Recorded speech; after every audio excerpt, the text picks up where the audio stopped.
right, so by seamless assistance, welcome you viewers once again on the program. And I say thank you so much for joining us on various platforms in which you might be watching us from. Thank you all for staying glued to Flip. Please don't forget to share this video. Very, very important. Comment, like, and share this video. Very, very important.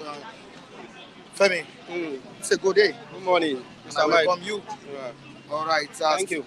Still on the situation we have been talking about, and we still keep talking about it until the government does the needful. Yeah, it's changing words right now. The PDP and APC over this issue. Yeah. And the PDP, as it was stated this morning, that we are heading to, we are almost becoming Venezuela. And I hope we don't get to this. The wife, like the first lady of the country, who happens to be the wife of the president, that's Mrs. Oluwari Tinubu, said that things will get better. We should only be patient. But for how long will Nigerians continue to endure this action? It has been their slogan. It will get better. That's what we expect her to say. That's what she will say. It has always been their slogan. Things will get better. But until when? Until all of us die finish. Is that when something is going to get better? What really happened is this. When we were about to do election in 2023, I was telling myself that I don't envy anybody that is coming in as a president. I don't envy the person because the person is coming to work. The person is coming to claim mess. If the person is ready to work, he's coming to work. But unfortunately, it's not what we are bargaining for. I know that there will not be a magic turnaround. I have envisaged all those things. It's only stupid people that you think that immediately this government comes here, things will just automatically turn around. No, it's not magic. But unfortunately, instead of things turning around, things started getting worse. Yoruba will say, bó ibẹ̀ yóò bá rí ṣe fókù, èyí tún gbọ́dọ̀ máa ná lábàrá. Òrìṣà bó lè gbè mí, kó fi mí lẹ̀ bó ṣe bá mi. At least if you cannot do me a favor, it's better you left me the way I am. So that's the case that is on ground now. I know that President Tinubu can only achieve little because of what is on ground. Because there are a lot of messes to clean.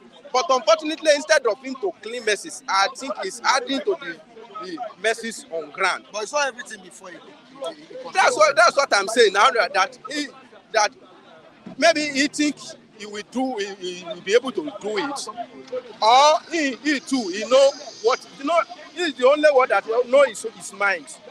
He can come out and tell us something, but his own real mind go is him and God. That even his political ally, majority of them may not know what he's intended to do.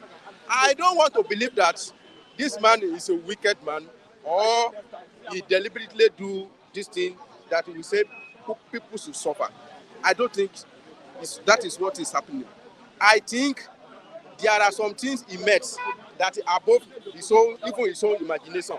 Maybe what he even bargained for, what he even think was not even what he meant. But unfortunately, you should have emphasized when you are thinking about something, you should have think far. You should have imagined that even things may get worse more than this situation I'm seeing. Some Nigerians said if he knew he mess on ground, why did he remove subsidy? You shouldn't have this issue like that. This issue of subsidy of it. I don't want to dwell much upon this because Tinubu was not the first person to remove subsidy. Unfortunately, that we play politics with everything in Nigeria. This move of removing subsidy was first introduced during Jonathan regime. That was when Nigeria beware of what they call subsidy in 2012, and so many Nigeria came out. They fought it. The man was even try. He has won the battle to some extent because he came out with some sensitization message like, you see, this subsidy, we are using it to enrich rich men. That how many Nigerians were buying fuel? How many poor Nigerians buying fuel? But go and see some rich men. Many of them, some of them have like 3 or 4 cars, and they are fueling their cars. That was one of the messages that Jonathan was telling us. And apart from that one, that they are using this subsidy to perpetrate corruption, evil, in fact, obnoxious one. Like Nigeria will pay subsidy, Nigeria government will pay subsidy, we will buy it here. Instead of selling us to here in Nigeria, they sell it to neighboring country at a higher price. Very, very obnoxious, very, very, it's a big fraud. It's very, very unfortunate. That was one of the things that Jonathan think that time, that some people are using this subsidy to do business. Let's remove it. But instead of Nigeria to listen and come together and deliberate about what we can do, this man was telling truth. They politicize it. This present group of people that are in government, then they politicize the thing. And the battle was won halfway because Labour moved halfway, President shift ground, and they meet at the middle. That was when they meet at the, I think, 112, or the subsidy is supposed to be 140. I mean, white press supposed to be 147 with them, but they meet at the middle, maybe 111. They later reduce the price later. So what I'm trying to say, in essence, is that issue of subsidy is not issue that Tinubu started. Jonathan make attempts to do it. Even when Buhari came, Buhari was even said there was nothing like subsidy. Jonathan made the attempt, but he removed it. Yeah, that's what I'm saying. Now that they play, that's what I'm saying. That when they were in opposition, they gang up together to fight it. They protested. They gang up. Unfortunately, you see, unfortunately, this big group of people that are in government now, they were behind vigorous riots that we are having then. Even now that they are government, who will police the police? Even the former president condemned subsidy removal. He even said there was nothing like, he said there's nothing like subsidy. Yes. That subsidy is a scam. It's a scam. But when he came here, he not only saw the subsidy. He not only saw the subsidy, okay, he even said he want to remove subsidy, and he removed it first time. I don't know when the subsidy come back. And before he left, he said he want to remove subsidy, but he will not do it during his regime. He passed on the trouble to Tinubu. So this issue of subsidy, I don't know how deep it is. Let me tell you, don't be shocked that maybe our government has started paying subsidy again without you being known. Why? Because immediately there is inflation in every other commodity. It will affect petrol also. The dollar has risen. I know that the landing costs will have risen again above. You know when Tinubu immediately came now, how much was dollar? You know how much is it now? You cannot tell me that price of fuel will remain the same. Subsidy may have used another back door. Because I'm wondering, the money that they gather as a result of subsidy, where it is? We have not seen the impact. Where are they using the money for? So something is telling me that subsidy has used back door to enter again. Now let me quickly move to the comment section. We have people who are talking to you right now, and they are responding to what you are saying. Okay. I mentioned what you call Mr. Mike asked this guy, Tinubu fought for subsidy removal during Jonathan administration. Today, he removed it without measures in place. Let us look at that statement. That is what if the person listened to me, he said, we like to politicize everything. I said, instead of all, the problem Nigeria have, we have not seen anything. Except, yes, of course, except all of us start, we sit down and we listen, and we forget about selfishness, our self-centeredness, because we have a particular ambition. We prefer to put a whole nation into problem because we want to achieve our own personal ambition. You know, I've said it that Nigeria like to politicize everything. Let me tell you, this man's former governor of Ekiti State, Fayemi said, you see this issue of subsidy, we shouldn't have fight it, but we politicize it. It's one of the things that they used to catch Jonathan. That was when Jonathan's problem started. They named Jonathan as they paint him black. Yes. When he removed subsidy. Because if they don't paint Jonathan black, they will not have chance to take over. Also, they politicize security. There was insecurity in the town, but they also politicize it. They bring politics into everything that's happening. If a particular government is facing a particular challenge, instead of all Nigeria to gather together and look for the way out, they politicize it. They sit down at one corner and politicize it and talk as if they are God. Immediately they get there, they will resolve the thing. And I want to tell you that that is how it will continuously be. Now, opposition have been coming out and criticize the government. They have all rights to criticize. They have all right, but that is not criticism. Is not. It's not only what we need.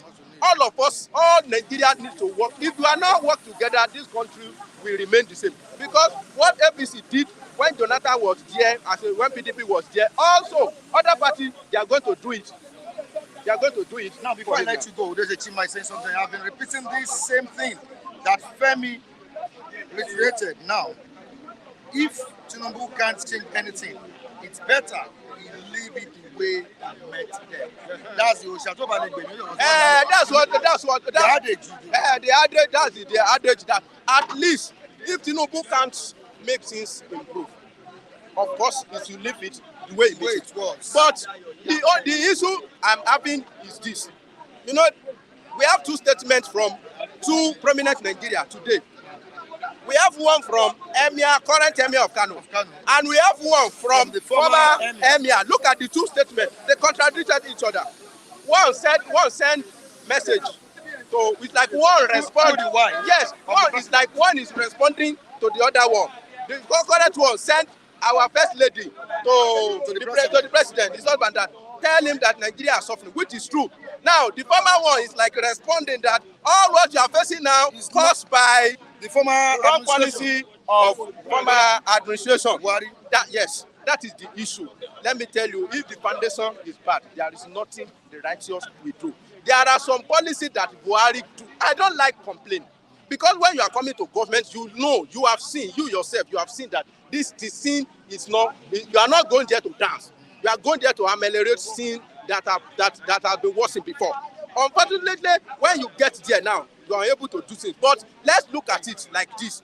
I like to balance things. He said the former policy. Let me tell you, one of the policies that Buhari did then is affecting us, and it's continuously haunting us. There are some policies Nigeria have embarked upon in the 60s that is still haunting us.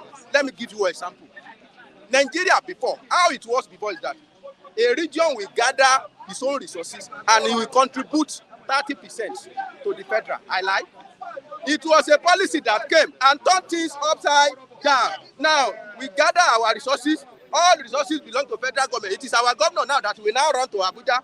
Please give us our own allocation, which we are fighting now. We were unable to get it right as it was before. During that time, our Prime Minister, Awolowo then, in Southwest, they use what they get in Southwest to develop Southwest. They only contribute little to the top there.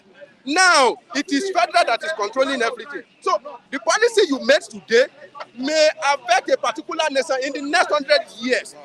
Like, look at this issue of Naira. When Buhari is about to go, this issue of manipulating Naira, you see until us. Up to this moment, you can still not go to bank and say, I want to withdraw like 50,000. They will like, you cannot get 50,000. It's only 10,000 you will get. That's the policy we are using Naira to buy Naira. It's still until us. Up to this moment, there is only little or nothing they can do about it. I don't like game playing or blame game. I don't like it, but we should also talk about it. All right, thank you so much, Femi. I really appreciate you for coming on board this morning. Morning to you, Oloku Matthew. How you doing? I'm fine, Mr. Adekule Michael. How you doing again once more? I'm fine by the grace of the living God. All right. You said they play. When I was reviewing this. Because how can somebody, knowing the nature of Nigerian government, you are asking for 1 million? 1 million naira.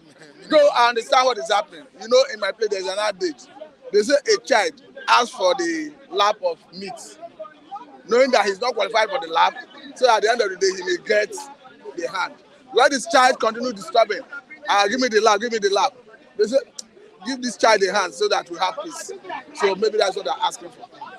But what do you think the Labour ask for instead of that? To be quite honest with you, I don't have confidence in Labour, the organized Labour. That is not to say they are not justified to ask for their wage, improvement of their wage. Especially as regards the current cost of living in the country. You are correct. But we have seen a Labour that have not been able to stand as a pressure group we know Labour to be. Under Oshiomhole, Labour had potent force. It was because of the force Labour had under Obasanjo's government that Obasanjo decided to start fighting Labour to the point that he vulcanized it. Before, there was nothing like NSC and Sanusi and some other smaller unions. Even after vulcanizing it, giving independence to different labor unions, they still came together as one, as organized labor. And Oshiomhole, and then it was Oshiomhole and one Osifo or so. They were very active, engaging the government on the streets of Nigeria. And often than not, they forced government to reverse any obnoxious policy trend that is not favorable to the people. But what are we seeing today? It's either the federal government will rush to National Industrial Court, secure an injunction, and once they do that, the next thing you hear is they will tell you that there's a court order stopping that protest, stopping that industrial action. And if you're back on it, you are charged for contempt. If they didn't do that, they will invite them for a roundtable talk in Aso Rock. Once they enter Aso Rock and come back, I don't know what happened behind the scene. They will be intimidated. The next thing you hear, they will tell you they want to postpone the industrial action, and that ends it. So why will I lose sleep over organized labor saying they want to embark on strike or anything? I don't have confidence in their ability to fight for their members. Though they are not fighting for everybody, they have right to fight for their members. But I must tell you, I don't have confidence in them. All right, presently, like say, blame game going on over what is affecting us in the country, economic action. You see this present administration putting blame on the previous administration led by former President Muhammadu Buhari. Yet, the media aides or the cabinet of Buhari have not come out to say anything concerning the blames that are put on them. What's really going on? What is going on is that Oshiomhole was playing politics. The aides of former President Muhammadu Buhari are playing politics. They are playing politics because Tinubu is the current president of Nigeria. And all of them see one way or the other are looking forward to appointments. Don't forget that we are still expecting ambassadorial nominees. There are so many positions that has to do with board members, board chairmen that have not been announced. So they would have been lobbying behind the scene to get one or two of such positions. So nobody will want to be in the bad book of the president, I mean the current president, Senator Ahmed Bola Tinubu. So that best explains the reason none of them is speaking up. So they can't debunk they can't debunk because and most of them have their hands soiled. If you say one or two things, they will go and open your books and look at how you manage whatever responsibility you were given under Muhammadu Buhari. And it's very difficult to give a Nigerian politician position and he's not corrupt. Now, looking at what Oshiomhole said categorically, Oshiomhole is wrong. Because I took time to go through all he said. He didn't mention that policy. One of those policies he said is causing the problem that Muhammadu Buhari initiated. But what I could infer when I read through what he said, he mentioned that governors went to court against that government with respect to a policy. And I could understand that the only area they went to court against former government was on the issue of Naira redesign policy. Let us look at that Naira redesign, let's juxtapose that policy with what is happening currently. Then, look at 200 Naira note and 500 Naira note. That new one. They were in scarce supply. They were nowhere to be found. And there were arguments then that people were hoarding it. Go and look at Nigerian economy today, Nigerian society. 200 Naira, 500 Naira, they are flooded everywhere. It goes to show that actually people were hoarding it. That's how terrible Nigerians are. That's how bad our leaders are. Because then governors could have access to banks, collect good amount of money, keep it somewhere and be spending small. Because then scarcity of cash was really an issue. So to be quite honest with you, as far as I'm concerned, Oshiomhole is playing politics. because he wants to continually be in the good book of Senator Ahmed Bola Tinubu. Not being in his good book, he wants to be in the cabinet, in the kitchen cabinet of this current government. Is Nigeria really becoming Venezuela the way PDP governors have stated? To be quite honest with you, Nigeria's situation is precarious. Somebody was telling me that he took 10,000 naira to Cotonou, Benin Republic. He got a shock of his life. The currency is far better than Nigerian currency. I've seen a government that seems to have lost control over the economy. I've seen a government that look as if they are doing trial and error. It looks as if they are run out of ideas. Because by the time you start blaming Nigerians for the predicament of the economy, I think we are in for trouble. I saw the meeting of Nigerian Governor Forum when they say they want to use moral suasion to address the issue of dollar demand. I took pain to go and look at the meaning of moral suasion. It has to do with persuading people on how they spend dollar. It has to do with using force to threat people on how to do a particular thing. I begin to ask, how this government is confused. Look at what is happening currently. If a Nigerian diaspora, what we call diaspora remittance, send money now, they no longer give dollar through the counter. They will tell you that they will force you to convert it with prevailing official exchange rate and pay you in naira.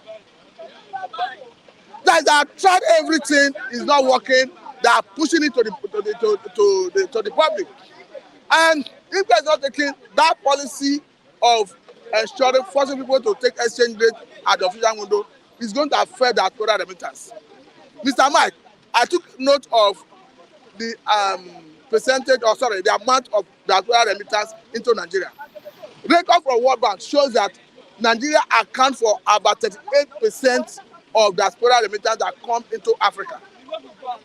Using exchanges of about 7 and 7 naira to a dollar, according to World Bank, Nigeria is expected to earn about 17 trillion from diaspora remittance this year. About that is about with that same exchange rate, we are looking at about 20 billion US dollar. What is our national budget? So if guys not taking, they will use their ill-advised policy to crash that area, and scarcity of dollar will increase. So, Mr. Mike, if the government will have the courage, they need to go back and revisit that dollar unification at the official window.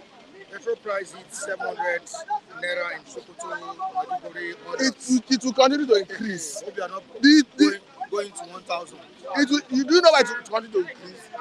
We are saying we are not, as long as the exchange rate continues to increase, we are importing this refined product, it will continue to increase. But look at another problem now. We have identified that our problem is we are not refining locally. Dangote refinery is a facility that can refine 650,000 barrels a day.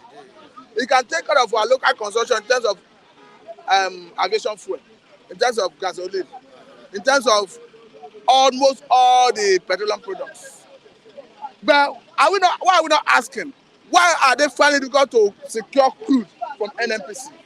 As at the last count, they were only able to get about 6 million liters from NNPC, I think, and combined with Oshiomhole or so. And that can only take them, if you do plus and minus, that can only take them like 6 days.